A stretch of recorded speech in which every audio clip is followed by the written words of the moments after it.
right, good evening. I'd like to call the Town Council regular meeting of Monday, October 18th to order. And we'll start with the Pledge of Allegiance. I pledge allegiance to the flag of the United States of America and to the republic for which it stands, one nation, under God, indivisible, with liberty and justice for all. Ms. Reed, can we have a roll call?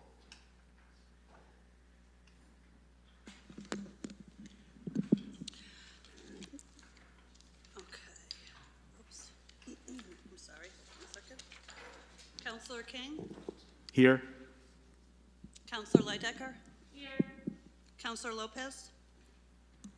Councillor Evans? Here. Deputy Mayor Pendleton? Present. Mayor Paterna? Here. Councillor Manili? Here. Councillor Snyder? Here. Councillor Dobrowski? All right, thank you. Just a few remarks before we begin. One is we lost a great American today. Colin Powell unfortunately passed away. He opened a lot of doors for a lot of people of color in terms of our government and service in both as a Joint Chiefs of Staff and also as a Secretary of State. Let's have a moment of silence for Colin Powell.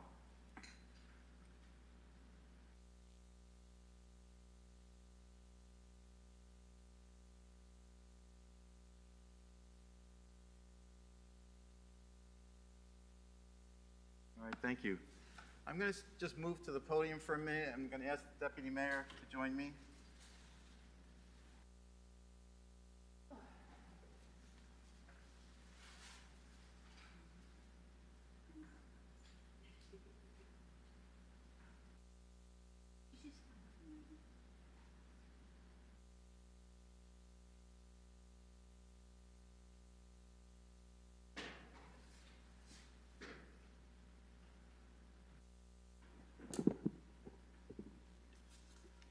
All right, thank you very much.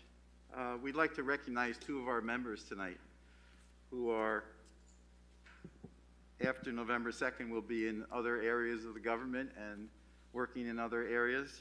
First is Lisa Manili, in appreciation of 8 years of service. Thank you for your dedication to the town of South Windsor. Lisa, come on up.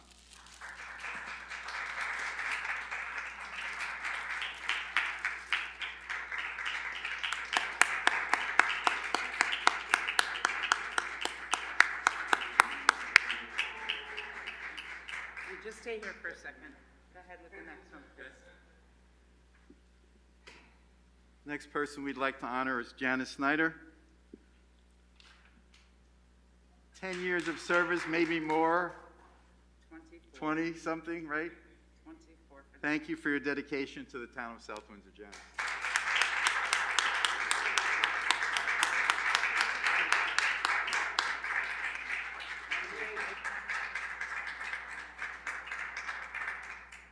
Mr. Mayor? Stay right here. Mayor?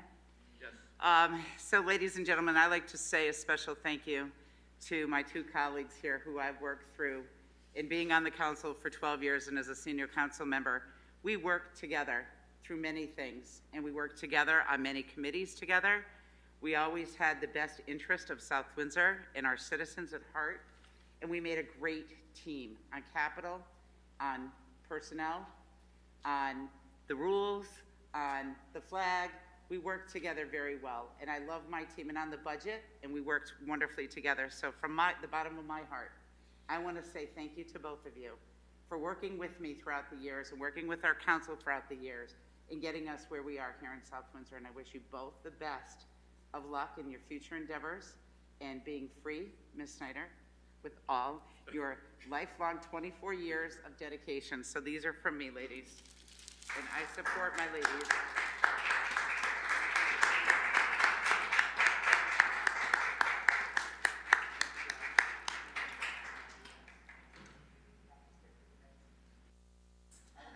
Councilor Snyder, Councilor Manili, thank you very much for your years of hard work. Appreciate it. Oh yeah, Packy's great, thanks. I know you don't like flowers, you like plants, I know, but Lisa, I love you. So. I say thank you. I wish I had my phone, but it's not working. It's dead. So I would like to take a picture of my flowers myself later on. Thank you very much, all of you. Thank you. All right, thank you very much. We adoption of the agenda. Councilor Leidecker.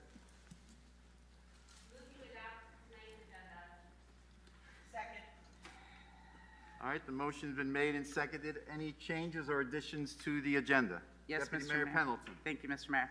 I would like to move item 13D and E to after number 10, reports from committees. Second. All right, after item 10? Yes. All right, all those in favor of that addition to the agenda signify by saying aye. Aye. Any opposed, nay? All right, let's adopt the agenda as amended. All in favor, aye. Aye. Any opposed, nay? Thank you. We'll move on to item 6, communications and reports from the town manager. Mr. Maniscalco. Thank you, Mr. Mayor. In terms of our COVID report for tonight's number, we have 2,050 individuals who have been infected in the town since the beginning of the pandemic. 1,953 are past the time of quarantine. We have 37 people in the community currently infected. We have lost 60 individuals. Today, I did remove the mask mandate. We were able to maintain our yellow level according to the State Department of Public Health for multiple weeks, and as a result of that, we felt confident, both myself as well as the Director of Public Health, that we could remove the mask mandate for public businesses, the town hall, public buildings. That being said, I think it's important for everybody to note that the schools, unfortunately or fortunately, still have a mask mandate in place. That is being dictated by the state, and the town has absolutely nothing to do with that. So just wanted to make sure that that was clear with everybody.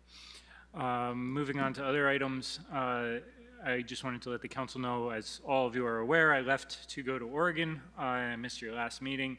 I was at the ICMA conference and was working on getting my credential. I did get notification at the end of last week that I have officially received approval from the advisory board that I have received my credential for another 12 months. Woo, thank you.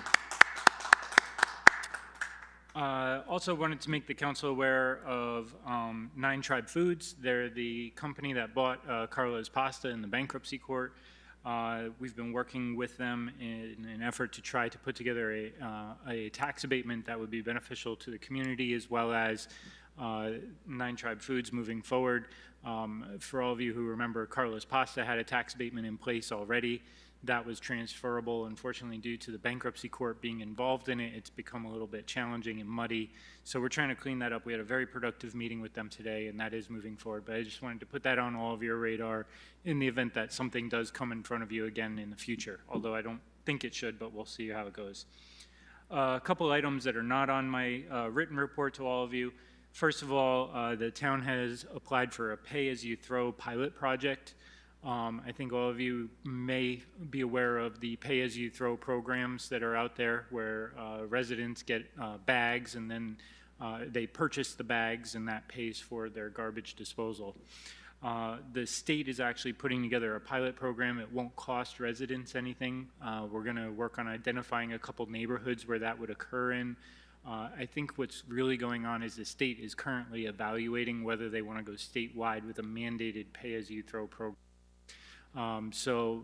Rather than fight the tide, we wanted to try to participate in the pilot program. The bags will be provided to residents for free, and it's really going to be an effort to count the number of bags that would be disposed of in those neighborhoods. So as we go forward, if we get approved as a part of that pilot program, we'll find out, and we'll see as we move forward, we'll get some more information for everybody. But that's kind of on the horizon, and just wanted to make sure everybody was aware. And then lastly, the ARPA projects and the federal funding that the town has received for COVID. I would direct everybody to www.southwindsor-ct.gov. There is a button on the very front page on the right side of the top. There's 2 rows of buttons. It's the second row on the right side, so it's on the top of the page. for all the ARPA projects. Those projects are being updated almost weekly.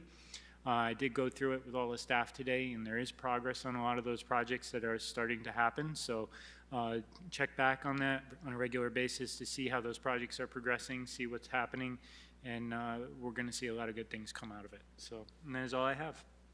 Can you give that website again, Mr. Maniscalco? Sure, it's www.southwindsor-ct.gov.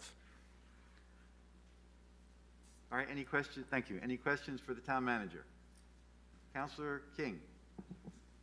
Thank you, Mr. Mayor. Question, in regards to last time we had a report talking about all the roads and the construction and the paving and all those things, and I know I've gotten questions in regards to it. Would you mind just clarifying, not just for us, but also for our residents in regards specifically to Beelzebub, is it Avenue Road?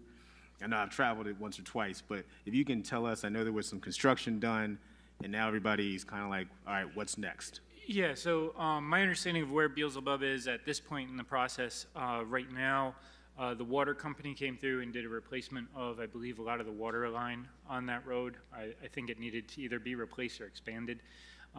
That's then temporarily paved over, and then the plan is for the next season of construction, there will be a whole reclaim and pave of that road as it moves forward. Mr. Mayor, if I could have a follow-up to that? Yes, go ahead. Is it possible for us to, when the spring comes, because I know we say spring 2022, that there can be an update either on the website or something just in regards to dates, just so that the residents have an idea about, oh, okay, this is when this may happen, this is when this may happen, because I know, I'm assuming that we're contractually set up with someone to do all of that, correct? Well, I do know that that project has been bid out. I'm not sure if the bid was awarded yet, but I'd have to go back and take a look specifically for that one. There is a paving plan on the town website. Its exact location I'm not sure of, but if you get on and search for the town's paving plan, you can see all that information up there. Thank you. All right, thank you, Councilor King. Any other questions for the town manager? All right, if not, we'll go on to the next item, item 7, public input. Anyone from the public would like to speak? Yes. I don't know if there's a list up there. I didn't get a list, so let's just check. There is. Okay, so let's go with the first person on the list, if you don't mind. Heck, no. She's supposed to go first. Is that all right? Is that all right? Okay. Mask or no? No, you don't need to. Okay, thank you.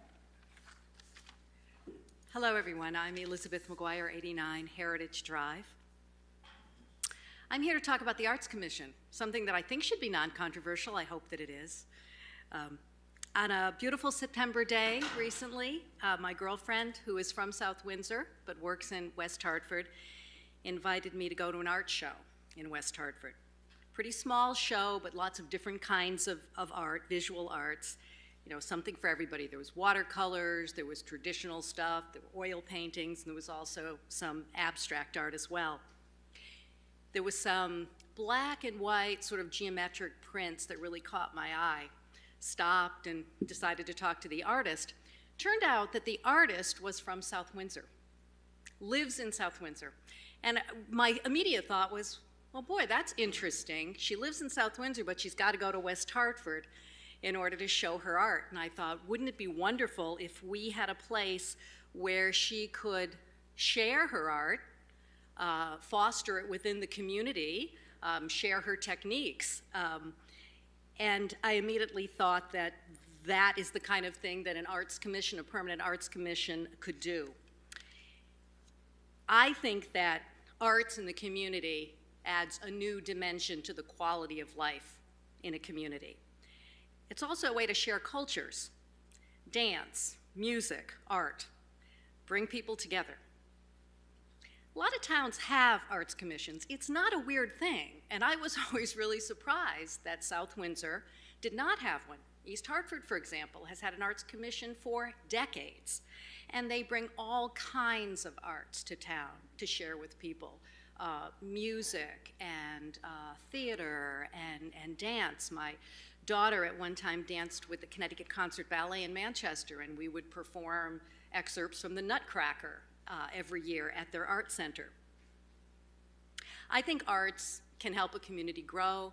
I think that, again, I think arts foster togetherness, diversity in a community. And if we can have an arts commission without really expending a lot of money and perhaps even bringing some money in, I think that the question is, you know, not why, but why not? Why not go ahead and do that? Thanks. Thank you very much. Our next speaker, Corinne Bordeaux.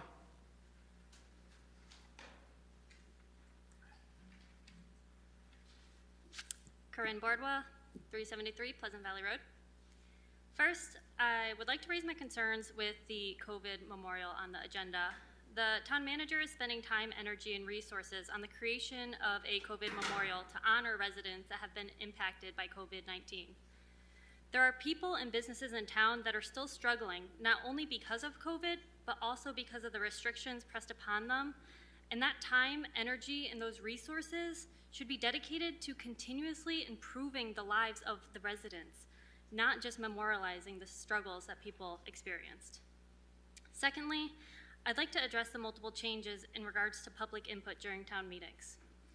Councilman Leidecker, in the Facebook Live that you hosted as part of your campaign for town council, one of the things that I appreciated most that you said was, "My favorite times are when people come to the meetings. It's so insightful to us when people are there speaking to us. You seem to clearly appreciate the public input and find it tremendously valuable." And I'm very grateful to hear that, so thank you. My hope is that all the town council members feel that way. And if you do, how could anyone vote to make changes to the public input that would discourage people from attending meetings, participating in town matters, and having their voice feel like it can't be heard?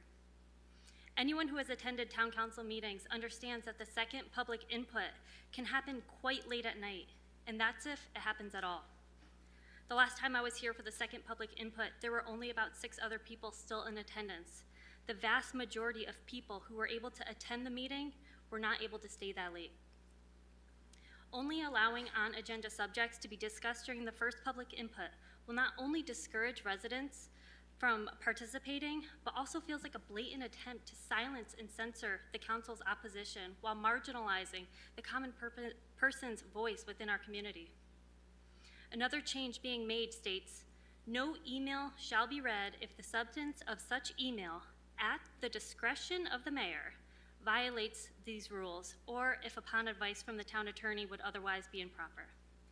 While I understand the importance of this statement, I would also like to express the extreme concern I have with the verbiage used. No person, including the mayor, should have the authority to silence a town resident that he is supposed to be representing. Lastly, I'd like to point out that the criteria previously outlined by the town manager in regards to removing mask mandates were not upheld, which proves that the criteria was not only completely arbitrary, but was also not founded in science, data, and was clearly not an appropriate standard to be set for our town. It is upsetting to know that our town council would support such an overreach and unnecessary breach of freedom in the first place. I hope that when the time comes to renew the town manager's contract, that this matter is not forgotten. I hope we can find someone who doesn't make major decisions with very real and negative repercussions on the residents and businesses in town so arbitrarily. While announcing the lift of the mandates, it's already stated that another one may be re-implemented if anything changes.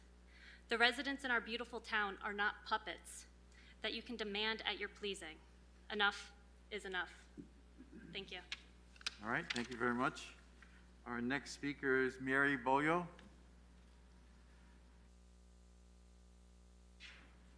Good evening, and I just want to speak again about the harassment here. I'm tired of coming here to be treated as a subpar person with harassment and trying to intimidate me when I have a legal federal exemption.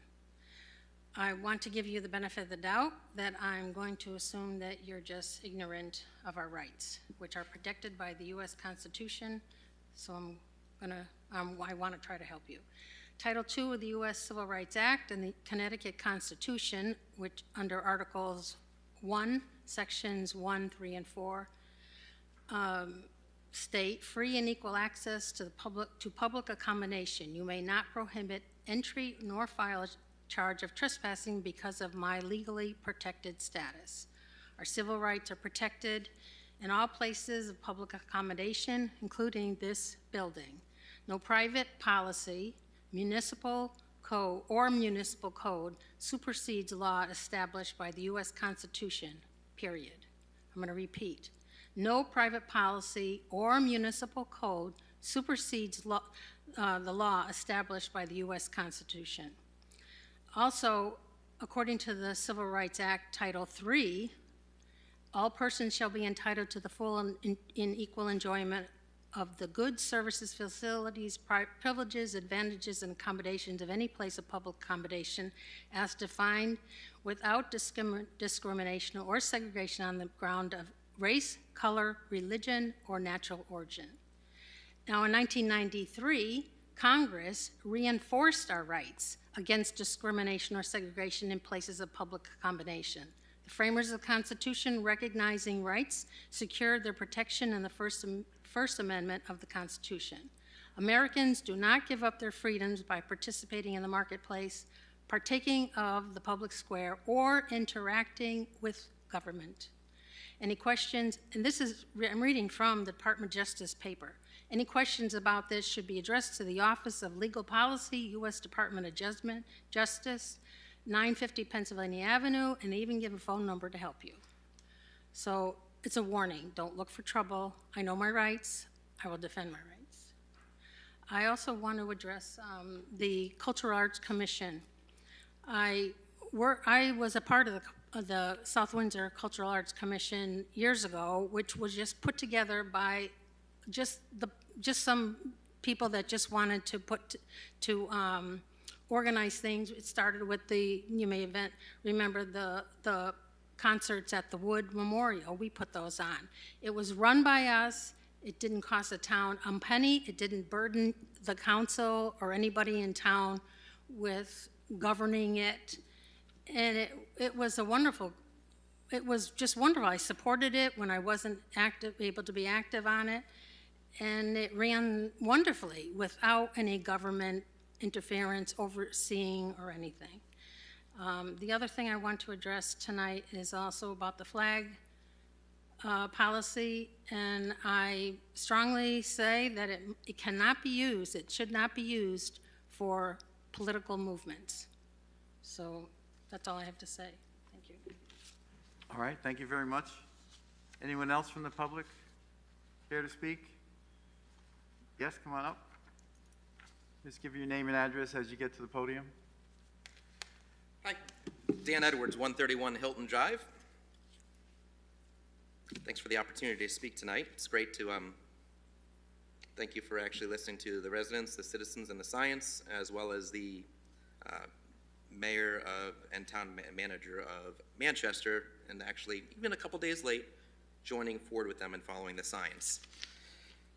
Where to begin? Other than set my timer. Hold on a second here.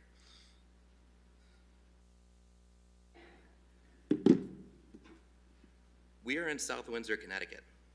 South Windsor is not East Hartford. South Windsor is not Manchester. South Windsor is not Middletown. South Windsor is not West Hartford. South Windsor is not Glastonbury. It is my understanding they all have great arts commission potentially, or they all have arts commission. Whether or not they're great is to be seen. But we are not any of those towns, and there's one key feature. Oh, sure, sorry. There's one key feature we're lacking: a Main Street retail section. I'm not sure why we're trying to make ourselves or turn ourselves into East Hartford, Manchester, West Hartford, Middletown, Glastonbury on a vague theory of we need an arts commission. As Mary so correctly pointed out, we have organizations in place. We actually have the ability to not spend a dime of taxpayers' money. I mean, we've already spent money on this flagpole thing, what, 13 grand? Seems like a folly. We've spent money on or they're proposing to spend money on this COVID memorial. Again, Corinne she summarized all the concerns perfectly. Again, seems like another big folly. We're South Windsor. We don't need to turn ourselves into another town. We have a great town here. We have great people. We don't have a storefront section where we can actually have people put stuff on buildings. And when we already have a designated 501c3 not-for-profit that can raise the money without the cost to us, we really need to consider these things. I also do find it a little ironic that we're putting an Arts Commission on the agenda, a public hearing, and then voting on it on the same day. There's about 10 people here. A straw poll is really going to tell you there's 10 people here that really represent 25,000 voters, 25,000 residents. I really don't think so. There are better uses of all the time. As I've said in the past, just because people come up with ideas, or residents, is it the best idea, and will it make everybody in town or benefit everyone in town? We already have great parks and recreation, as our mayor a couple weeks ago on the Democrat page posted out. We've got great parks. This is not really going to benefit the park at all. Public input, wow. I just actually would like to read from the September 14th, 2021 Town Council Rules and Procedures Committee. Under discussion item 4, Article 4, the Order of Procedure, Section 2, Rules Governing Items in Section 1 of this article under public input. In-person meeting, item F, at the July 19th, 2021 meeting, Town Council meeting, Councilor Evans and Lydecker said they would like to see emails brought forward by the public to in-person meetings to be read into the record. Committee members agreed and changed item F to read as follows. Emails will only be read into the record if brought forth by a council member or the person submitting the email has requested that the email be read into the record. A council member who brings an email forward will read the email into the record. Now, turning it into the 20-page document, Rules and Procedures, emails will only be read into the record, same part, but then it states no email should be read if the substance of such email at the discretion of the mayor violates these rules or if upon advice of the town attorney would otherwise be improper. I maybe see the motives behind certain things here, and I can see, absolutely, great to maybe have an attorney look at things occasionally, but it doesn't bode well to give one party the ability to censor an email. If you're looking for alternatives, maybe have the town manager read them all. They did that during the virtual meetings. And furthermore, I'm finding a little bizarre or hard to believe that 44 pages that you guys now have, there are changes that were literally approved sometime late on Friday. Yes, it might be 48 hours before the town council meeting, but I used to be on a board of directors. I used to get an email packet. There is no way that you would get, or I find it, a little hard to believe that you would actually get the revised changes that were literally appear to be done at the last minute on the 15th, because they're all in blue, and they don't comport with any of the other previous meetings that they're now just trying to be shoved through. The fact that you pushed item 13B up on the agenda, I actually left, yes, you saw me leave. It's because I was very frustrated because I actually called it. Item 13 be moved up on the agenda. I actually didn't think I was going to be able to speak, but I listened. I actually didn't listen to the second part of that statement where you said you were going to actually move it up on the agenda. But either way, not a great idea, especially right before an election. Thanks. All right, thank you very much. Anyone else from the public would like to speak? Anyone else? Anyone else from the public would like to speak tonight? All right, thank you. We'll move on to adoption of the minutes of previous meetings. And Councilor Dobrowski is not able to join us tonight. Councilor Manili? Thank you. Be it resolved, South Windsor Town Council hereby approves the minutes of the following Town Council meeting, regular meeting minutes of October 4th, 2021. All right, motion's been made and seconded. Any changes, additions, corrections to the minutes? All right, seeing none, we'll go on to voting. All those in favor, aye. Aye. Any opposed, nay? All right, minutes are approved. Item 9, communications from liaisons, officers, and boards directly responsible to the council. Any reports? Councilor Evans. Thank you. This past Wednesday, there was a meeting of the Parks and Rec on the 13th. Director Molly Keys had a lot of information to share about all the activities and going-ons at Park and Rec. Walk and Wheelways continues to do their 4th grade bike program. That has been ongoing at the schools. Farmers Market was very successful this summer, with ending on September 11th. Over 1,100 people were in attendance throughout the summer. There was also a very successful Power of Produce program, which encouraged youth to explore and learn more about the farmers market. The preschool is up and running again, all the way down to age 2, 3/4 full with this session. 4th R has been very successful as well. They have a waiting list that they're starting to pull from as spots open.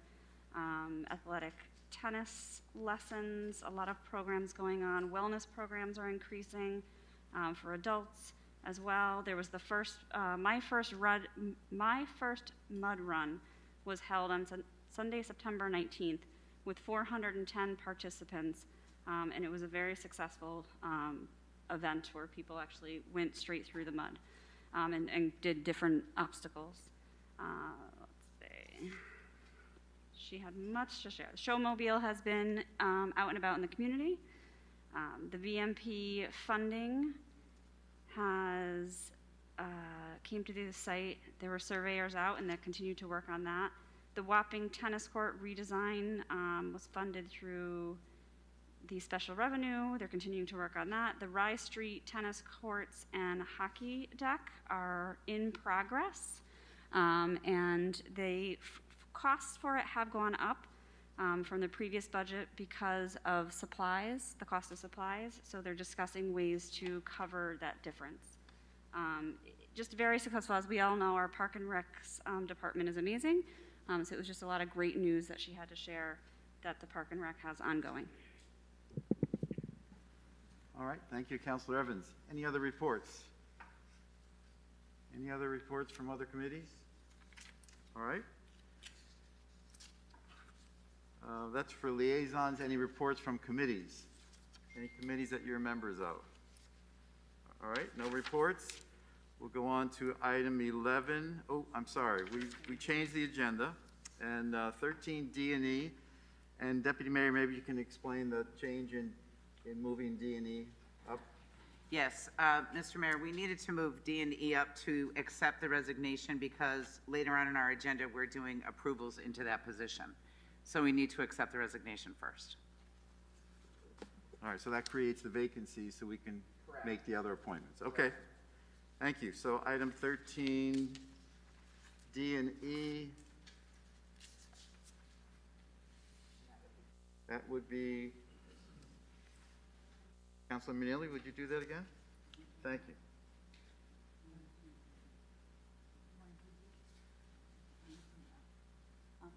Oh, Councilor Snyder, yes. Thank you, Mr. Mayor. I'll do D and then Okay. Councilor Manili's on for E. Resolution accepting the resignation of Eric Dobrowski from the Water Pollution Control Authority.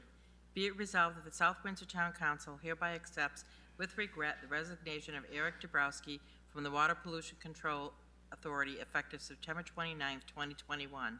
And be it further resolved that the South Windsor Town Council extends its thanks to Eric Dobrowski for the time he has dedicated to serving his community by his membership on the Water Pollution Control Authority. All right, motion's been made and seconded. I want to add my thanks. I know that Mr. Dobrowski has been a hardworking member of that commission, so we thank him very much. All right, any questions about that? Councilor King. No, not a question, but I just wanted to say, just in case he's watching, I worked with Eric Yes. on the WPCA, Yes. and he was just a cool dude. I appreciated the fact that we could work together, even in quote-unquote across the aisle. I remember we used to joke about our cats, all that type of stuff, and that just showed me that, you know, he was a real dude that cared about South Windsor, cared about together what we could accomplish. We might have disagreed from time to time, but at the end of the day, we saw that what could we do for South Windsor to be better? And so I'm gonna miss that cat, and I just wanted to say that just in case he's watching. All right, thank you, Counselor King. Counselor Neely? Oh, all right. We'll go on to voting then to accept that resignation. All in favor, aye. Aye. Any opposed, nay. Thank you. Counselor Meneely, 13E, right? 13E, yep. Resolution accepting the resignation of Eric Dobrowski from the Zoning Board of Appeals. Be it resolved, South Windsor Town Council hereby accepts with regret the resignation of Eric Dobrowski from the Zoning Board of Appeals effective September 29th, 2021. And be it further resolved, South Windsor Town Council extends its thanks to Eric Dobrowski for the time he has dedicated to serving his community by his membership on Zoning Board of Appeals. All right, motion's been made and seconded. I want to add my thanks, Mr. Dobrowski, again. A very significant contributing member of this commission, the Board of Appeals, so thank you. All right, all those in favor, aye. Aye. Any opposed, nay. All right, thank you very much. We will go on to item 11 now, consent agenda, first reading. That is Counselor Meneely. All about me today, thank you very much. 11A, motion to approve agenda items 11AA through 11AB as a first reading on the consent agenda. All right, motion's been made and seconded. Any questions about any item on this part of the agenda? If not, we'll go on to voting. All those in favor, aye. Aye. Any opposed, nay. Great, thank you. Counselor King. Resolution appointing Mary Justine Hockenberry to the Human Relations Commission and postponing consideration of this motion until the Town Council's next regularly scheduled meeting. All right. The motion's been made and seconded. Any questions about this appointment? If not, we'll go on to voting. All those in favor, aye. Aye. Any opposed, nay. Thank you. Councilor Lopez. Thank you, Mr. Mayor. 11B, second reading, motion to approve agenda items 11BA through 11BC as a second reading on the consent agenda. All right, motion's been made and seconded. Any questions about any item on this part of the agenda? Yes, Councilor Snyder.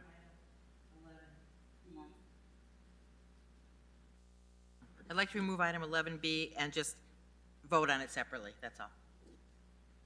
11B. Okay, wait a minute. Oh, no, I'm sorry. No? I'm sorry. No, I'm Okay. good. Thank you. Okay. So not removing anything? Right. Okay. All right, so the second reading of the consent agenda, all those in favor, aye? Aye. Any opposed, nay? All right, thank you. Still continuing second reading, we'll go with Councilor Snyder. Motion to approve agenda items 11AD through 11AE as a second reading on the consent agenda. Second. All right, motion's been made and seconded. Any questions on any items on this part of the agenda? Yes, Deputy Mayor Pendleton. If I could ask the clerk of the council something.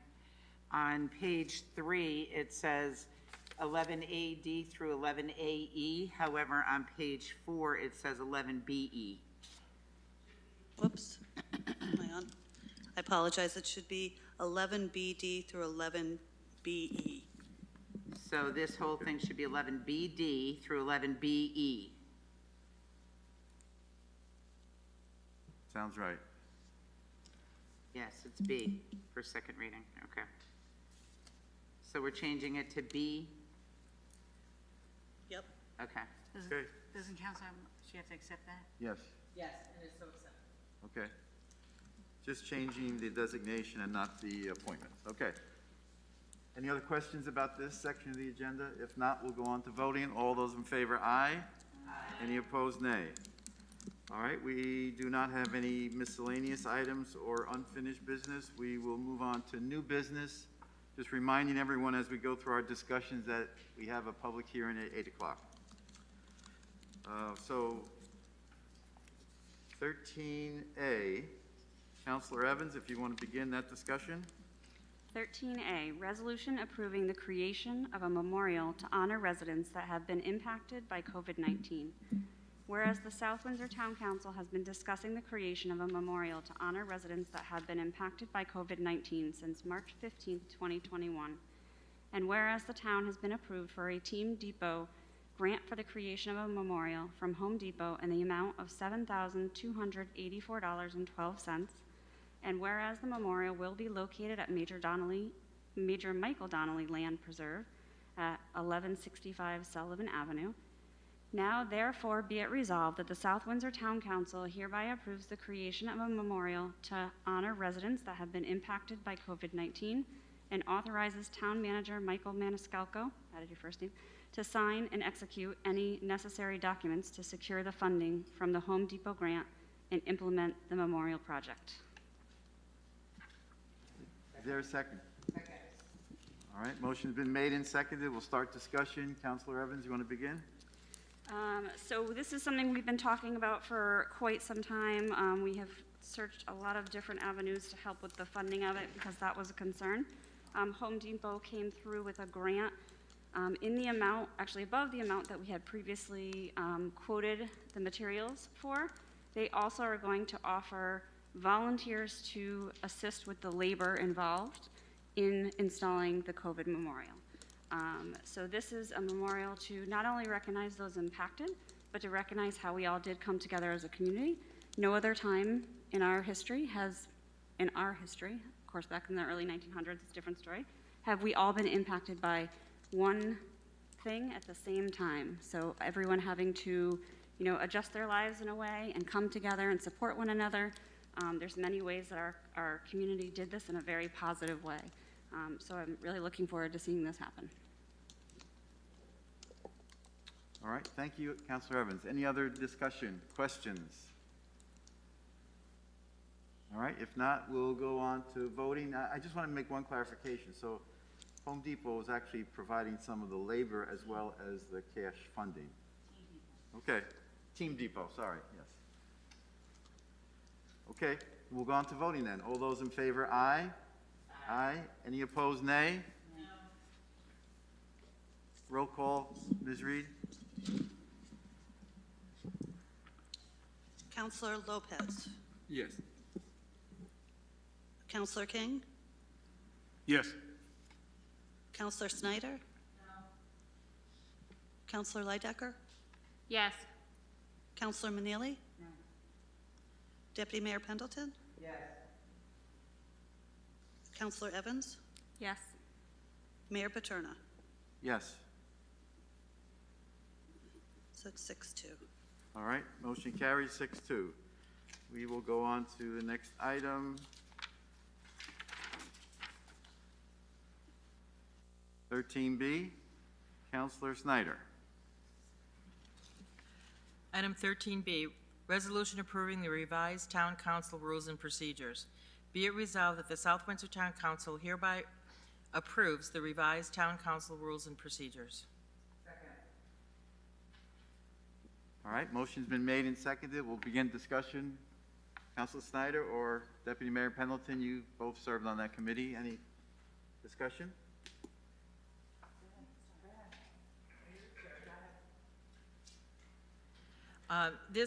The Town Council rules and procedures have been under review since I believe it was June. I think it went into, we asked for it to be done in May, and then I believe we started in June, and the committee had several meetings about it. And it was brought to the council, the first draft, I guess, was probably 2 months ago. It might have been the beginning of, probably end of August, beginning of September. Might have been the end of August. Oh no, we didn't have a meeting in August, so it was the first meeting in September, where everybody's suggestions had all been put together. So we brought it back and asked the council to take a look at it, and everybody did their homework, and looked at it and reviewed it, and I think the committee could kind of sense that people still had questions, so we said, let's hold it off another 2 weeks, and let's let everybody take it, and I remember saying, please, I can tell that people really haven't read this as close as they should, let's go ahead and take another look at it and then revisit it at the next meeting. So we did that, and there was some requests. I think Councilor Evans and Lydecker wanted some changes.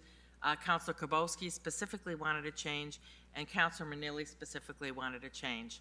So the committee met a couple of days after that and inserted these changes. We felt that they were really good changes and they were well received by the committee, and we put them in, and then we came back again to the council and said, these are, and we actually even said the names of the people of who, this is what, Councilor Lydecker, this is what you wanted, and Councilor Evans, this is what you wanted, and so on and so forth. And those people that gave those suggestions agreed and said, yes, you properly captured it. That was good. So we then, after the council all reviewed it and felt comfortable and knew that they were all heard in specific areas, it went to the town attorney. And Carrie, nice to see you, glad you're here. And it went to the town attorney, and the town attorney was reviewing it, and she had a little bit of a couple of sick days there, I think. She hurt her wrist, broke her wrist. So it took a little bit longer for those to come back. So when it did come back, and it came back with, I know Deb Reed, the clerk of the council, specifically put it back together, and all of the changes that are in blue were made by the town attorney. Now, this came out, I guess if we got it in our inboxes on Friday, Deb, I think you sent it out on Friday. So everybody understood that the actual changes that were made by the attorney that were in blue were items, proper wording, proper, cleaning up some of the speech and some of the verbiage. And the changes, while they appear to be quite daunting, the same changes to describe a virtual meeting or to describe allowing public input, that, for consistency, that exact same verbiage, you read, the first time you read it, and you turn the page a couple of pages into public input, it's the exact same verbiage because it was reworded by the town attorney to have it be a little bit clear, less complex, and really kind of just hit the nail right on the head. So, any counselors, I'm sure everybody did, if you went through it and read it, you will find that as you go pages in, it's the exact same verbiage from the first public input, which is in the second public input, which is in the third public input. So all of this information was just carried through. And many of the changes are just pretty, easy set forth. They're grammatical. Instead of have, it should be has. Instead of them, it should be they. So most of the changes were quite, standard.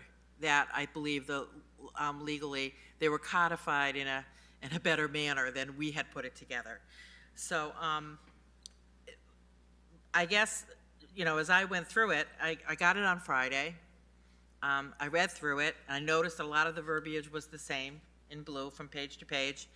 I had discussed it with my other committee member, Deputy Mayor Pendleton, and we kind of went through it, and nobody's thoughts or nobody's comments were changed or put out of context. This was just a legal cleanup.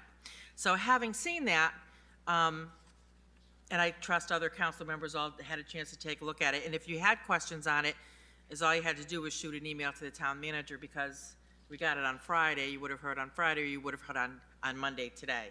So, there's some very, important changes in here that kind of make the rules a little bit, they have a little bit more bite for us as counselors. And I think those are what the comments that specific counselors took the time to really write out and give us are in fact reflected in this document. So with that, I think I would ask our town attorney, Carrie, if you might follow up, with what I said. Thank you. Yes. Good evening, everybody. Again, it's great to see you all. My charge was essentially to go through the draft that was presented to me and to look at it with a legal eye to see if there was anything in there that either conflicted with your charter or was otherwise improper based on the law. And I can say that the only changes that I really made were essentially to sort of clean up some of the verbiage. There may have been a couple of paragraphs you'll notice where the sentences stayed the same, we just changed the order to make it clearer. So for example, if it said this rule doesn't apply, sometimes where that sentence was placed, it was unclear which rule didn't apply. So we, you know, in consult with the committee, making sure that I understood what the purpose was, you know, some of the ordering of the sentences got changed for that clarification, but again, the substance of it remained the same. I found nothing illegal, if you will, in here. And again, the rules and procedures, to the extent that they don't conflict with your charter, this is a policy decision on your part, right? This is not a legal opinion as to whether this is appropriate. This is for you all to decide. So I'm looking at what you have decided is in the best interest of your town and just making sure that it's clear and making sure there's nothing in there that's illegal. And again, the notion of the emails, obviously that came up at the last council meeting. It became of great concern, I think, to the council members. You have always had a policy that nobody is allowed to impugn or deride anyone, either through public comment, virtual or in person. And I think you attempted here to codify that a little bit more clearly, to say, you know, we're now going to say this is our policy, our procedure, so that everybody is aware that you're not going to allow for that. And so when it comes to the email question, if an email comes through that either the mayor or the way it's been amended, a council member feels it violates that rule, then they can object to it being read into the record. But it has to violate your rules, right? There's nothing in here that says that if somebody asks for an email to be read, you can just willy-nilly deny them that. There has to be a violation of the rules contained in that email to justify not doing that. I apologize. And then the last part of that was any email correspondence that, based on the town attorney's opinion, would somehow be improper because it would violate the law, you know, slander or libel or something like that. So, but again, all in all, this is the will of the council members, and, you know, my job was just to review and make sure it was clear and didn't run afoul of any laws or your charter. Thank you, Attorney Olson. Thank you. If I might just follow up real quick, Yes. Mr. Mayor, if that's okay with you? Councilor Snyder, yeah. Okay. So, Carrie, there was some reference, and I'm unfortunately, I can't find it right now, in here, that the mayor shall have the right to stop the... I can help you, Councilor Snyder. I already have it. I have it here in front of me. Yeah, because I want to talk about, because that only addresses impugning of people. It doesn't address, no, you can't talk. So if you might take that from here, that would be great. Sure, absolutely. There is a section concerning emails in that it states, no email shall be read if the substance of such email at the discretion of the mayor or any council member violates these rules, or if upon advice from the town attorney would otherwise be improper. So as the town attorney has stated, if we receive an email that we feel that is a violation of our council rules, either attacking someone's, you know, the personality attacks or impugning of someone, any one of us counselors have the right to contact. We object. I object to that email. I'm going to go through the clerk of the council. She works for all of us because I can't contact you guys. I will send an email to her. She will then, that is the avenue, she will let the rest of the council know that I object to that email being read because it violates the council rules. And that is in the clean copy. What page do you want? 6, and it is repeated for virtual and in person. And it does have to state that they want it read into the record. And that's where, you know, we need to ask IT to make sure that they identify that on our town website. All right, thank you, Deputy Mayor Pendleton. Councilor Manili. Can I ask a clarifying question too? Yeah. All right, thank you. Thank you, Carrie, for going over this, and to Ms. Snyder and Deputy Mayor. I appreciate all the work and effort that went into doing this, and I do remember asking for things to be added and changed, and I see my little table of like, supermajority plus one. I thank you very much. Your little table's there. If nothing else, I'm going to leave my mark on the council and future councils with that little tight table there. But my question goes to the emails being like, what the public may think of as censored. Okay, can you clarify that? So suppose we get an email that mentions a citizen in the town by name, and we get a lot of them. And so, like they get on this email writing campaign, and we get a lot of them. Are we, one, required to read every single one of them?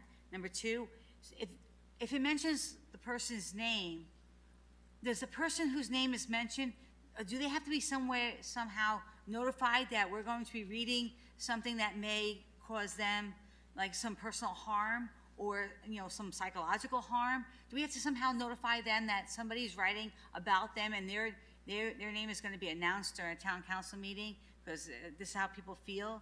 I mean, I know people have the freedom of speech, but in a public forum like this, you can't really bash somebody else. I just want, if you can give me the legal part of that. And my next thing is, the same thing goes if somebody writes something to say our town manager, who's a paid employee, or one of the volunteers here as a town councilor, or the superintendent of the Board of Ed, anyone, if do we have to have those read aloud also? And is it considered censoring if we do not? I mean, Mr. Town Manager read a lot of emails during the whole COVID virtual stuff. I mean, it took sometimes up to an hour and a half of reading them. Where do we draw the line where we're stopping the public from being heard? So should we post it? But once we post those emails on our website, and then that person's name is there forever, and it's just somebody's opinion about that one particular person. And I just want to know if there's a legal aspect to that or not. Do you understand? I do. I absolutely do understand. And I just want to be clear.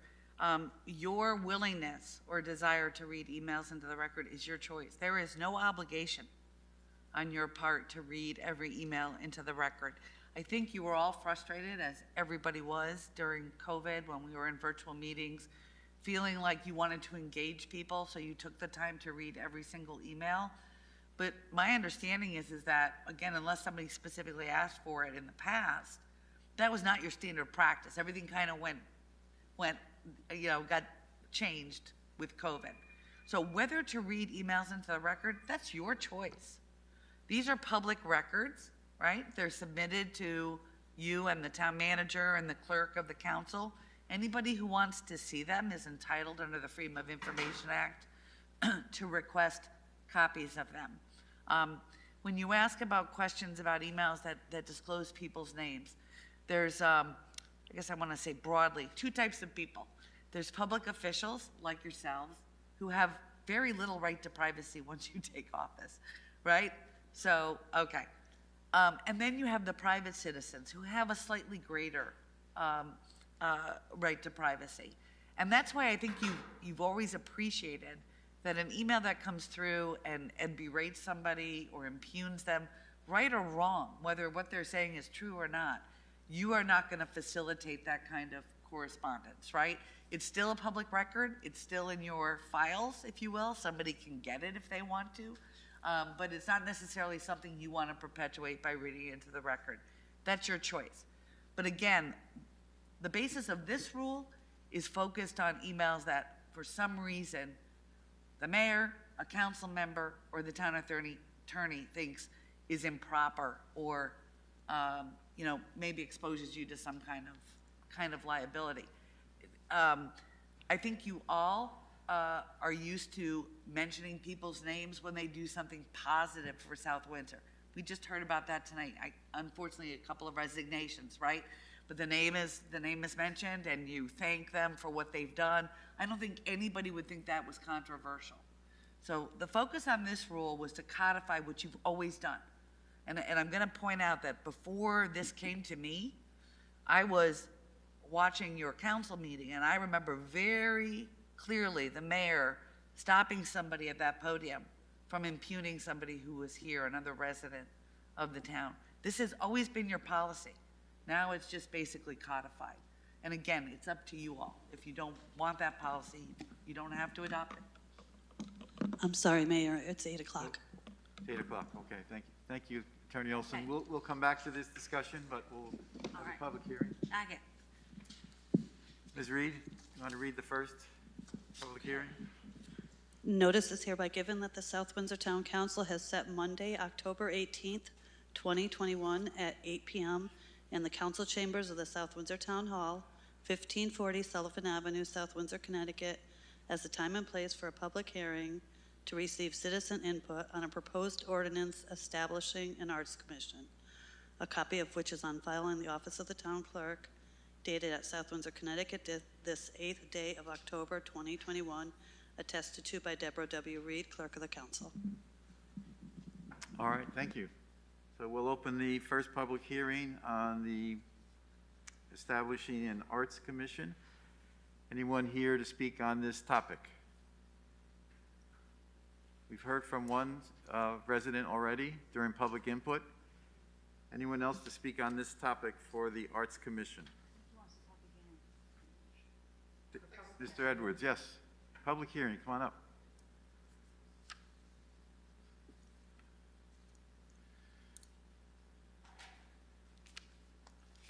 No, you typically don't answer questions during a public hearing, but after listening to the comments earlier on the Arts Commission, wait, COVID Memorial Arts Commission? All right, never mind. Sorry, I got my subjects mixed up.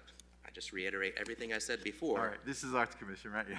It is. No, I will reiterate everything I said before. I think part of the issue right now, I'm just going to say this while I'm here, these are not working. What I would suggest is that you put these in front of each of you, so that you can take off your masks. The children in our cafeterias at school, that's how they talk. And I know right now I'm not talking in the public hearing, but the point is that 3 times tonight I have misheard what you guys said because the masks are making it very difficult. Okay, thank you. Let's keep the discussion to the Arts Commission. That's what the public hearing's about. Thank you.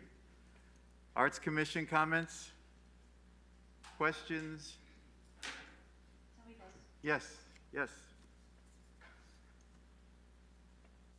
Something I forgot to mention, another way that the arts are already displayed in our town is on a regular basis, I always go into the library and there's a beautiful gallery of paintings by the artists, local artists that are in there. It's beautiful and I enjoy it.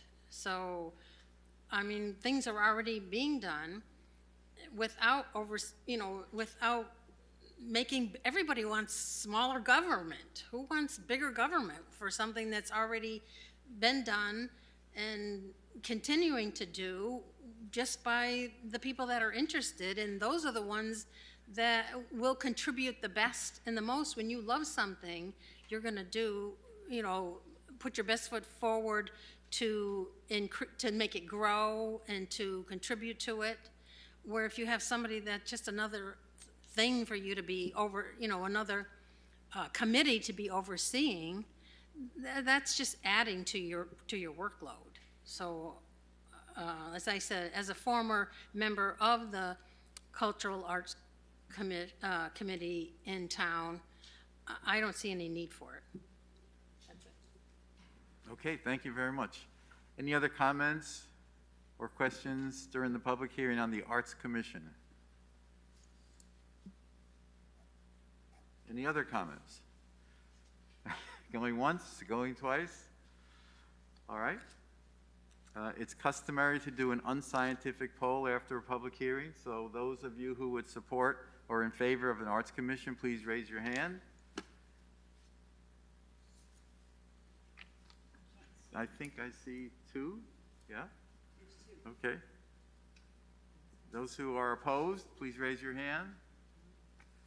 2, 3, 4, 5, 6. Okay. All right. Thank you very much. Thanks for your input. We'll go on to the next item, or we'll continue our discussion. I still have another question. Councilor Mealy still has we will close the public hearing on the Arts Commission.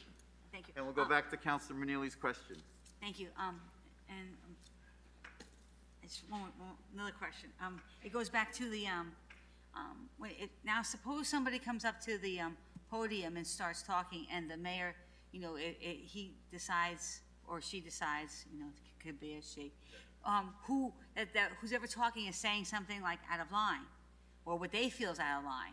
So it seems like only the mayor has that right to stop the person in person from doing something, whereas our rules and policies are saying a council member or the mayor has the right to make somebody stop. How would I'm not going to be here anymore, but how would I stop somebody from talking if they're going to say something bad about another person in the audience, or about me or the town manager or Ms. Reed or anybody else? How does that work? So, Yeah. under your rules, if you look at subsection B, under either in person, well, actually, it would be in person or virtual for that matter. Subsection B, one of your general rule is that anybody who participates in public comment shall avoid personal attacks or impugning or alleging an improper motive to any person. So should that happen, any one of you, if the mayor didn't stop them, could call a point of order under Robert's rules to say that it's out of order from your rules. I knew that, but I just wanted you to say it out loud for everybody else to hear. Okay. And Thank that you very again, it much. repeats itself throughout. And thank So- you for, it's mentioned a lot of times in here. I'm sorry? It's mentioned a lot of times in here. So what I might feel is impugning somebody else, or about to impugn somebody else, I have the right to say something if the mayor is not quick with the gavel or the point of Right. order. Anybody can do that, correct? You would say point of order, and then the Right. mayor would be on You all alert. hear that? Point of order. It makes everybody stop. Point Thank of you very much. order. This is Thank you for in clarifying. violation of our rules. Thank you. Thank you, Councilor Manili. Can I follow up on a question that Councilor Manili had, and I think it's an important one. She raised the issue of someone writes a letter to the council or sends an email, and they are essentially attacking a third party. Not somebody even here at the meeting, but a resident in town. We don't know the basis for the facts of that Right. accusation. Do we have an obligation to let that third party know that, hey, we've gotten some information, you should come to defend yourself? I don't think you have an obligation Okay. to do that. Again, it does become a public record, but you certainly have the right to say, we're not going to perpetuate this, and we're not going to read it into the record. You can't stop people from submitting things. Right. Once they do, it becomes a public record. Right. And then it becomes an issue between the person who's being impugned and the person who wrote the email. Right. But then at least you're not perpetuating it if, and again, whatever's being sent in the email could be true. Yeah, Right? It could be true, it could be false, We you don't don't know, know. right, we don't But know. it shouldn't be your obligation to determine that. Okay, thank you very much. I got Yep. another one. Thank you, Councilor Manili. It follows up on the same thing. Go ahead. So there's different rules that apply to us 9, and different rules apply to town manager because he's paid, we're just volunteer, but different rules apply to him. But what about people in the public? Are they entitled to the same kind of rights and that, is their business public knowledge to everybody else? Once somebody writes something and then it gets FOI'd and then they can post that onto a Facebook, could they be in trouble for doing that? They could, I mean, I wouldn't want to opine on a hypothetical without knowing all of the facts, but that would not be your fault. Okay. In other words, because you received a document that was submitted to you, That's what- yeah. it wouldn't be your fault. Again, if somebody So provides something to the council, it becomes a public record. So if they FOI us for that letter or that email, they're not really FOIing Manili, and so it's not like I'm passing out idle gossip or something like that. It's just it comes from that was like at the council's server or whatever, right? Right. So they're not FOIing me, right? Right, they're FOIing the town or the council or the keeper of the document. Okay. And the one caveat I would say to you, because again, there's not any one set of circumstances that covers everything, you could come into possession of confidential information where it would be improper for you to put that out in response to a Freedom of Information Act request. But South Windsor has a very good process to deal with all FOIA requests. Okay. So if you ever receive a FOIA request, the first thing that you should do is, let the town manager's office know. We worked on a policy and a procedure many years ago. I'm sure it's still in place, and everything gets done in a systematic way, am I right? And that way, a FOIA request can be submitted to the attorney, the town attorney, to determine if there's something in there that should be exempt or not disclosed, so you don't get yourself into a pickle. But if somebody submits something to you unsolicited, in your role as a counselor, that, it's not your fault. Okay. It doesn't suddenly make you liable for whatever's in the document. Okay, because suppose they email, because one of our policy and procedure says, if they email me, and they ask me to read this into record, and I receive this, so, and I don't want to make that judgment call, I would just give it to the mayor and say, I got this, and, is it proper to read this out loud or not read it out loud, correct? Because like it says, the person who gets it is the one that's supposed to read it out loud. So where we go there? Right, so from my standpoint, if you receive something directly, either in your personal email is a whole different problem.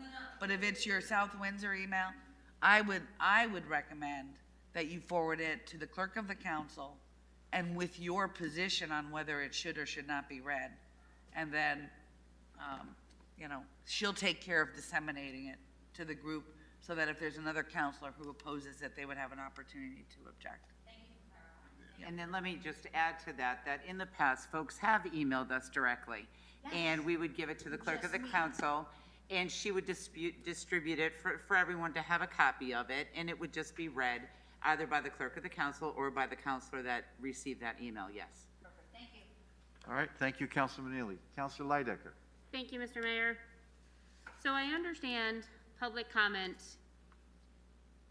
When we talk about impugning somebody can come up here and talk harshly about our policies, and they can basically attack us vigorously in their comments about decisions we have made that they don't like, and that is all proper. They can't attack us as a person or as a private citizen. That's improper. I understand that as a public official. Where does our town manager fall? Because there are sometimes quote-unquote attacks that come in against him in our messages. So is he private citizen or is he public official like the council? So Michael is a public official. He obviously works for the council. But your policy, as far as I'm aware, from what I have seen and what I have known for years, is you don't impugn anyone. You don't impugn a member of the council. You don't impugn a member of the staff. You don't impugn a resident in the town or somebody else sitting in this room. You don't attack the speaker that was up before you in a personal way. Yes, we all have a right to disagree. They have a right to challenge your policies and your procedures and tell you they don't agree with them. But to impugn you personally, whether you're the town manager, counselor, or a member of the public, my understanding is you don't tolerate that and you shut it down. And all this did was really codify that in the sense of emails, because it seemed that there might have been a hole there that COVID exposed to you that you didn't have, clearly set forth in the rules. But this has always been your policy, and it's always been something that you have not allowed, as far as my knowledge. All right, thank you, Attorney Olson. Councilor King, you had your light on? The only comment that I have is the beauty of Robert's Rules of Order, and anyone that knows those, that is the reason that you have Robert's Rules of Order, so that it is not emotional, so that it is basically your I is dotted and your T is crossed. If something is out of line, as a council member, we have every right to say whether it's right or wrong, point of order, get back. The fact that it hasn't been done is completely irrelevant because, well, we're a town and we want to be nice. But at the end of the day, when stuff comes up that needs to be, and the reason that you have Robert's Rules of Order is to move the business forward so that we're not spending all day, every day on the same issue. Someone says point of order, you get back to the business, and we move the business forward. For anybody that's not aware of Robert's Rules of Order, you can look it up online. It's very specific in that way.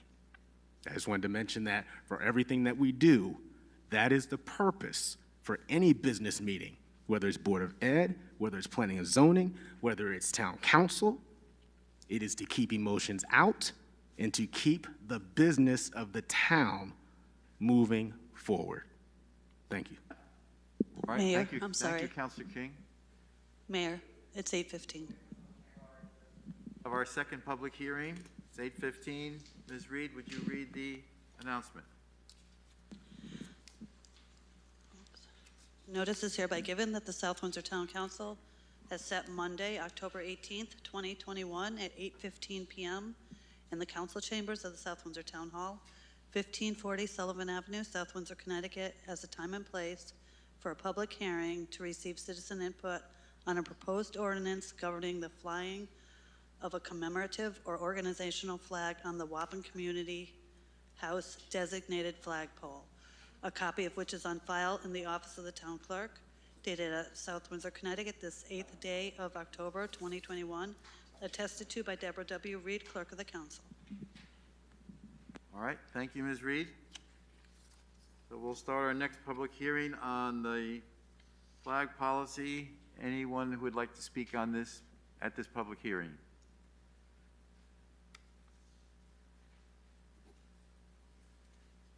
Is there anyone who'd like to speak at this public hearing about the flag policy? Going once. Oh, come on up. Come on up. I've already Sorry. spoken, Sorry, on it. it's okay.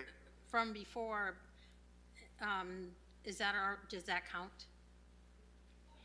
No, you can speak again, Well, public I hearing. already said it. All right. But I just saying, Okay. does something need to be entered into a record or something? Okay, so that's part of the record. Yeah, thank you. All right, anyone else? Yes, Corinne. Corinne Bordeaux, yes. I guess my questions are, like, what the process of that is, like the organizations, is that just the flag committee that approves that? And I guess I would be cautious of organizations that can come across as controversial to some while very well received by others. To me, a flag flying in town there's not too many that I could think of that should be flown other than, you know, the United States flag, our town flag, and this standards. I don't really see the necessity of trying to publicize opinions in regards to organizations. So that's it. Thank you very much. Deputy Mayor Poundstone, did you have your light on? Yes. Oh, okay, sorry, okay. All right, any other comments or questions during this public hearing? All right, if not, we'll again take an unscientific survey. Those who support the idea of a proposed ordinance governing flying of commemorative or organizational flags at the Wapping Community House, so it's not on any other town flagpole. Those in favor? Hands up, thank you. Looks like 3. Those opposed, hands up. Looks like 5. 5? Okay, thank you very much. And we will close that public hearing. And I think we're back to our final comments on the policy. Councilor King? Councilor King, was that a question? Okay.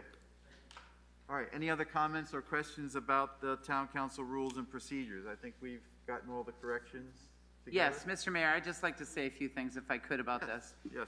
In working with the process and working with Councilor Snyder and going through this and detailing everything and cleaning it up and reviewing the policies that the past policy or the present policy that we have. In doing this, I have to say that this was nonpartisan. This was a group effort. We worked together as a team. We brought it forward to the council, and every council member had their input.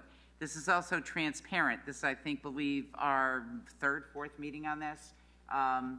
You know, and we all worked together. Yeah, a long time. It's been a long time working on this.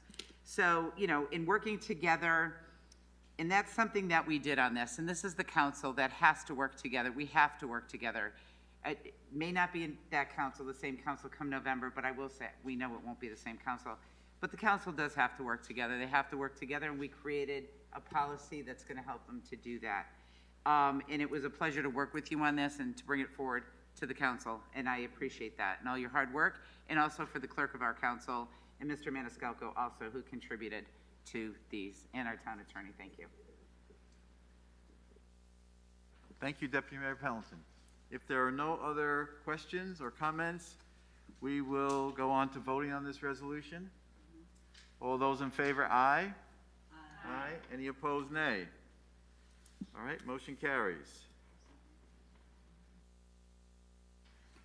Item 13C, Councilor Manili.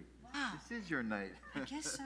Sorry. Oh, I'm going out with a bang here. Yeah. Resolution 13C, resolution authorizing South Windsor Town Council to remove Katie Graham from the Park and Recreation Commission.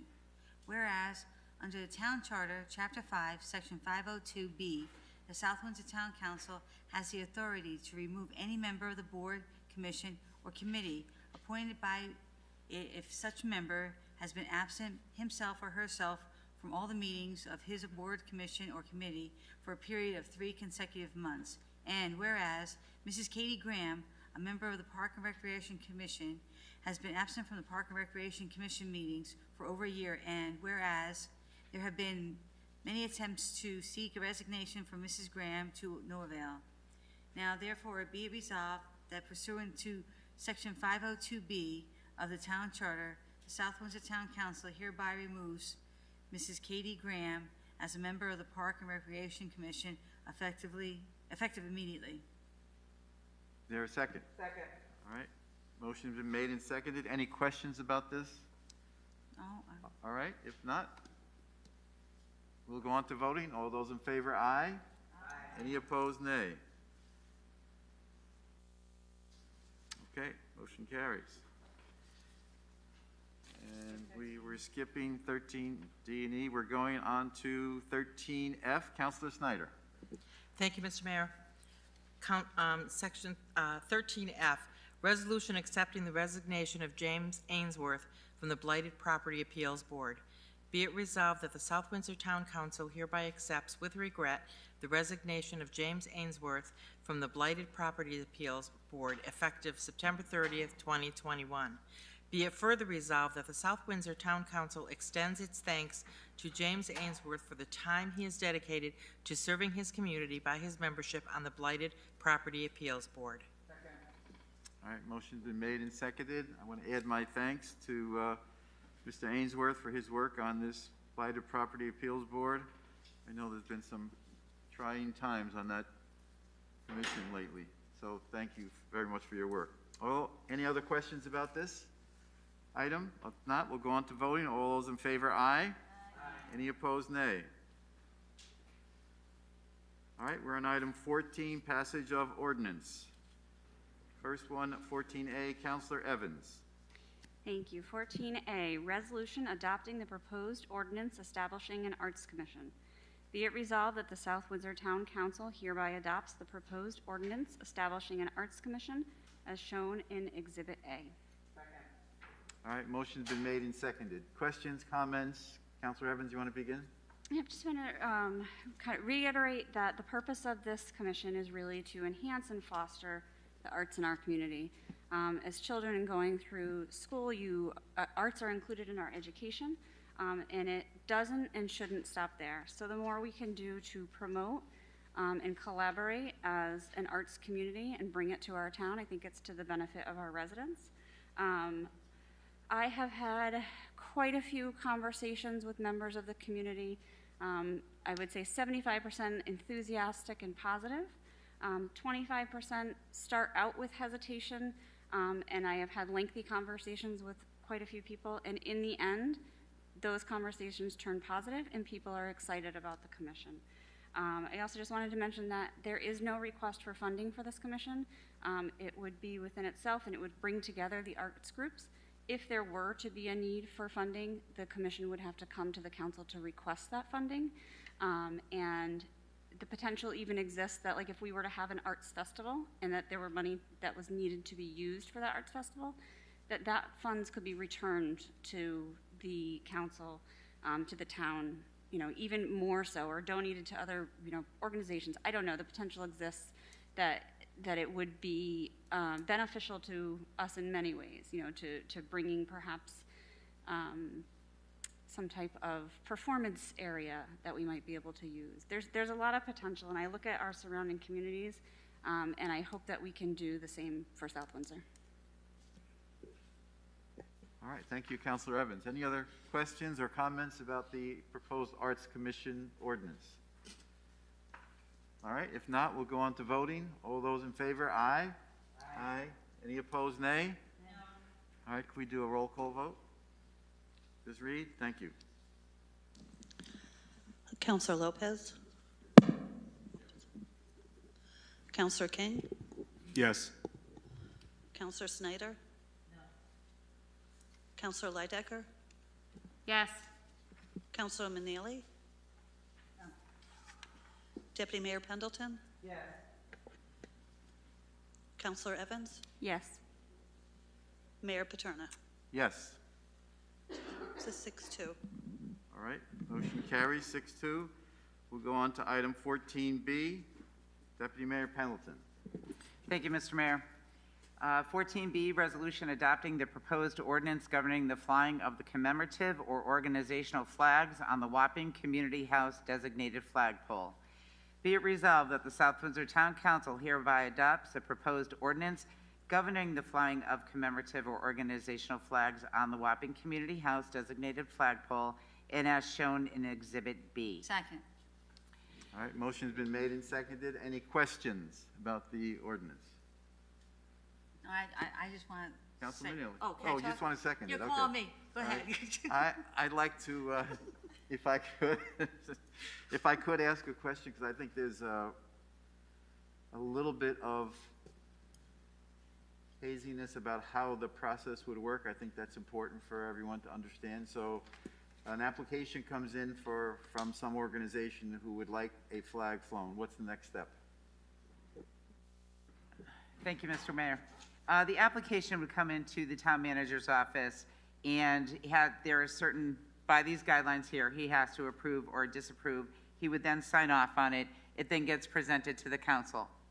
At that point in time, a counselor will pick up that flag application to own it and say, I want to, in honor of Jeff Curry, I'm going to own Donate for Life, and I want to fly that flag for Donate for Life. So I'm going to own that, and I'm going to bring it forward to the council, and I'm going to, sell it to the council. Let's fly this flag for the 14 days, and that's what happens.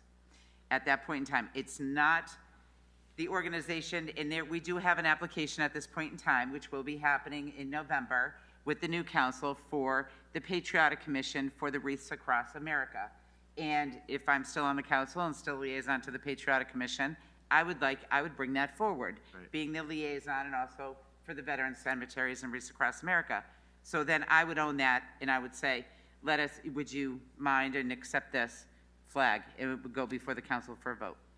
Okay, so one further clarification. So what the town manager is doing is essentially signing off that this application meets all the guidelines. Correct. He's not approving it until it gets to the council, and then we discuss it and approve it. We approve it, okay. Correct. He's only making sure that it meets the guidelines, and he's also keeping the applications on file, because you can only apply one time a year. So they are on file to be looked at if another application of that same sort comes in. Okay, thank you. That helps. Councilor Snyder. Yes, I just also want to point out that this procedure has been in effect for almost a year. I don't know, maybe January is a year. So we've been flying flags all year. So if anybody ever wants to know what the process is, the procedure, it's been in effect for a year.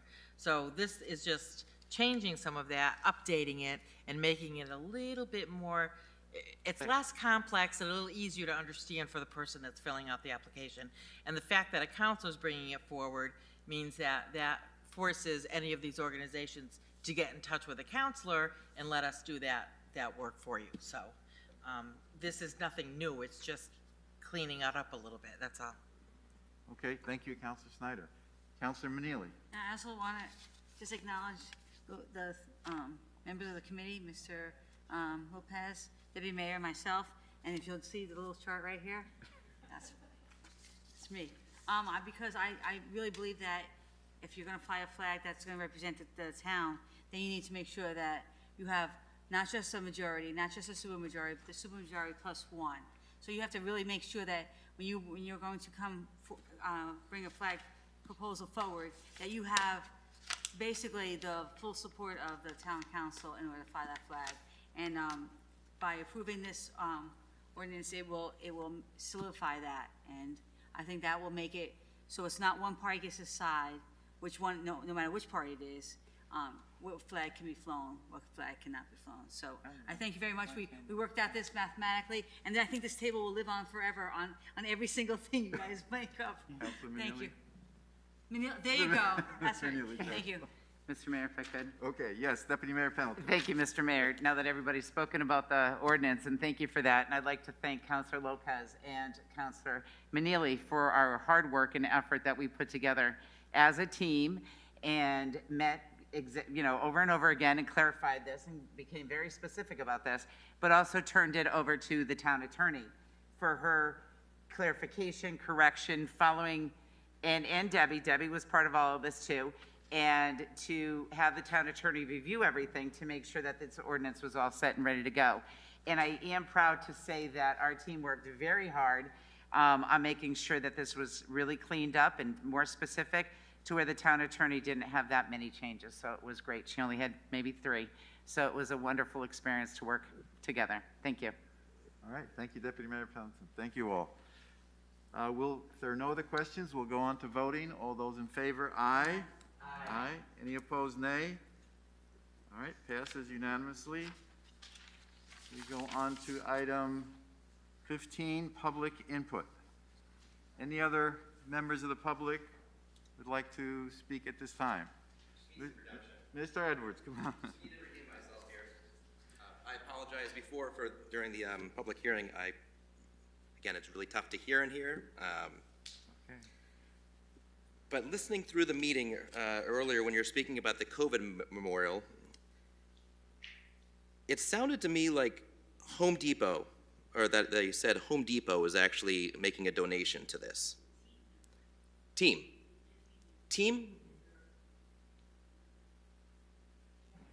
Mr. Mayor. Okay, I understand that you can't respond back, but if I will. Team Depot is the granting side, or they do grants out. So it's Home Depot, but there's a section called Team Depot is the one that's making the donation. okay, that doesn't make it any better, but I'm still over to transparency. I think a lot of the reasons right now why people don't always have the best faith, the town council rules and procedures that was on the website, not the same as the one sitting back there. So if you all received it Friday,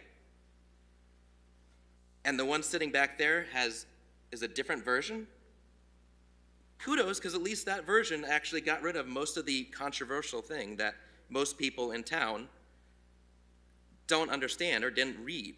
But they didn't know that because nobody saw it until they got here.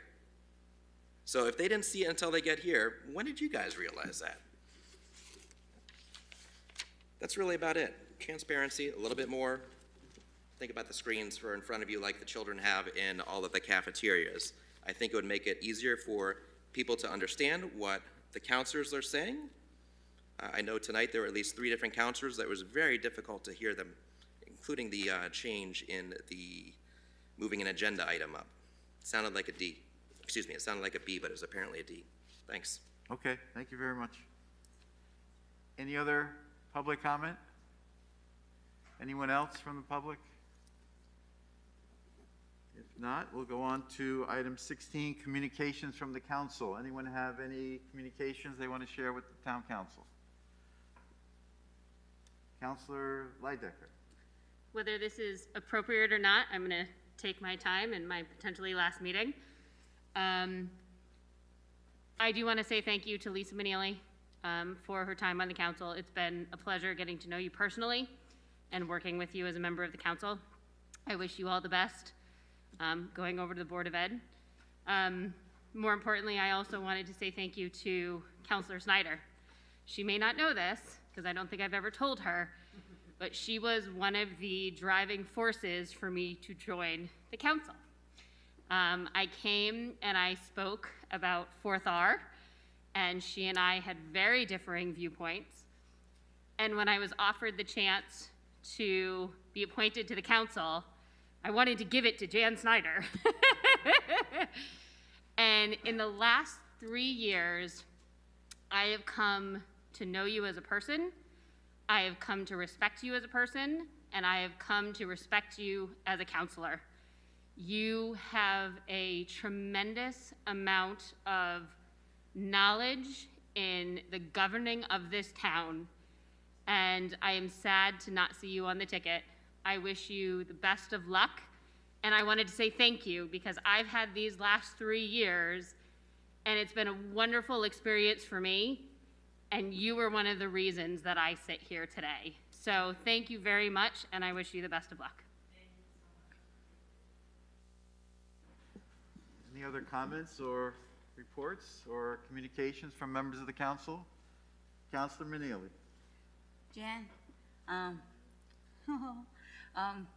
consider you a friend, but mentor. You were very instrumental in me becoming active in the government, way back on the Board of Education. So 2001, 2003, that year. So, and then you convinced me to go to the council, and I'll never forgive you for that. And the next thing, then I went back to the Board of Ed, and now then back to the council, and then now back to the Board of Ed, I hope. So I've enjoyed working alongside you, and you have an awful lot of knowledge of the way things work, and you've left a lot of templates here for future counselors to follow through. And when it comes to negotiations, there's nobody better. When it comes to capital projects, you were there when it started, and the council owes you quite a bit of gratitude. So best of luck, my friend. I'll see you soon. All right. Thank you, Councilor Maneely. And Councilor Snyder, I want to add my thanks, my deepest gratitude for all the work you've done. And it's not only on the council. You spent years on the Board of Education as well. Your knowledge and your contributions to this town have been extraordinary. And I know that, we work together and sometimes we don't agree, but we've always found a way to work it out to do what's best for the town of South Windsor. And that's what I always respected about you. So thank you so much for your work. Thank you. All right. Not have an executive session. So, I'm sorry. Sorry. Ms. Reed. I just wanted to say, I don't know, usually it's customary to not have a council meeting, and I want to know if you want, what you were going to do with the next council meeting. You are right. You are right. And I didn't know if Deputy Mayor Pendleton wanted to reiterate about the application received. And Jan and Lisa, I will miss you.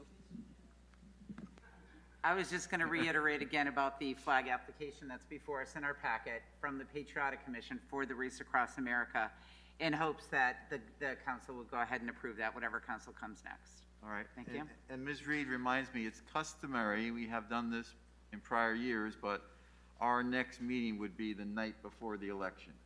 And we have postponed that meeting. Yeah. we have postponed that meeting. So I just want to make sure that everyone is comfortable with that we will be doing that for this November 1st. Okay. Mr. Mayor, it is still in place in case there's any type of emergency. We can have a meeting to cover any emergency topic. Yes. Thank you. All right. Thank you. So in that case, I will entertain a motion to adjourn. Is there a second? Second. Thank you. All in favor, aye? Aye. Thank you. Good night. Thank you, guys. Thank you. Thank you very much.